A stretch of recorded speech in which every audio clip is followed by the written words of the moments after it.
Welcome to Grow with Miss Nancy. I am so glad you're here this Sunday. This is just wonderful.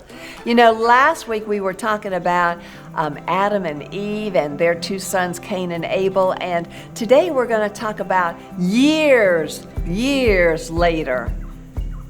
By then there would have been Noah's flood, and now we're going to talk about a time when there were lots and lots of people around, but God had told them, "Oh man, I want you to multiply and scatter throughout the whole world, and I want you to reign over the whole world." But they weren't being obedient. They were all staying together in one little group, kind of all hanging out together. I guess they enjoyed each other, whatever. And by now, one of their great leaders was named Nimrod. He was the great-grandson of Noah, and he was concerned that there might be another flood. And so he said, "Let's build a really tall tower. We'll make clay out of mud. We'll make clay and make bricks, and we'll sunbake it, and then we'll use tar for the mortar to glue them together. And let's just build this great, humongous, big tower. And then if it ever floods again, we don't have to worry about it. We'll kind of take care of ourselves." Well, that was kind of a disobedience against God too, because God wants us to depend on Him, right?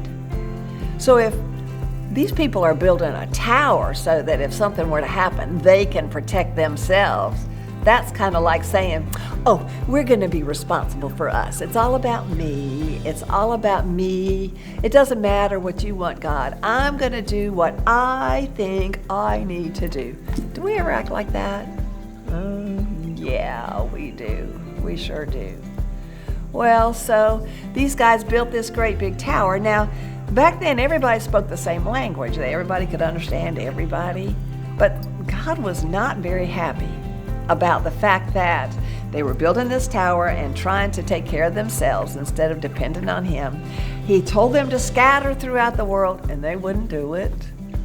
So He decided He was going to help them along. And what He did was He suddenly had different people speaking different languages.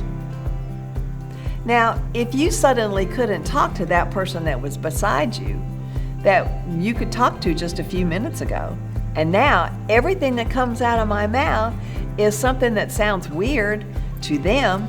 You know what you're saying, but they don't know what you're saying. And they try and talk back to you, and you have no idea what they're saying. You might start looking for somebody who speaks the way you do, right? And you might kind of want to hang out with them and not hang out with these people that you can't understand anymore. So the building of the tower stopped, and the people who spoke languages similar to each other, they kind of got together and left. And that's exactly what God wanted.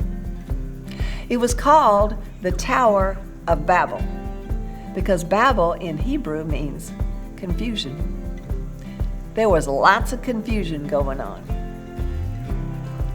Sometimes God does something amazing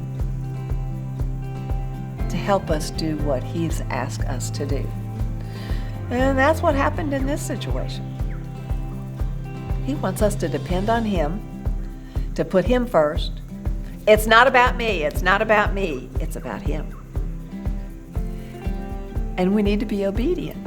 And when He asks us to do something, do it right then. We can honor God by what we do. We can honor God by what we make. But it needs to be stuff that will honor God. Right? So, surrender to what God wants you to do in your life, and you will have the very best life you could never imagine. Never. God's got plans for you. He's had plans for you from before you were even born. But you have to surrender to His will and trust Him that He will do well for you, whatever that plan is. Well, I'll see you again next week. Take care. Bye-bye.